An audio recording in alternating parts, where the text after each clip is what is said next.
الرحمن الرحیم سید موصلی اور علامہ ہلی کا مناظرہ جب عراق میں ضد بڑھ گیا، جان بوجھ کے قبول نہیں کرنا اہل بیت کو، تو سید موصلی جو ایک خارجی کا ناسبی تھا، علامہ ہلی جو ہمارے مذہب کا فخر ہے، انہوں نے علامہ ہلی نے موصلی کو شکست دی۔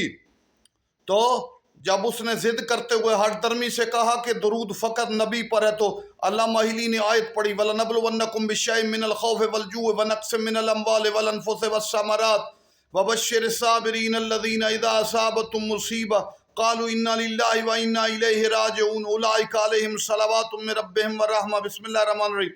اللہ تعالیٰ مبتلا کرتا ہے بھوک پیاس امتحان میں، اور جو لوگ کامیاب ہوتے ہیں ہم کہتے ہیں اللہ کے لیے، اللہ کی طرف سے ہیں، اللہ کی طرف جائیں گے، تو ان پر اللہ کا درود ہے، جمع کا صیغہ۔ علامہ ہلی نے کہا سید موصلی یہ دیکھ، اس نے کہا اہل بیت پر کون سے دکھ آئے، حالانکہ جعلی سید تھا۔ فرمایا اس سے بڑا دکھ کیا ہو کہ تم سید ہو کہ ان کے مخالف ہو۔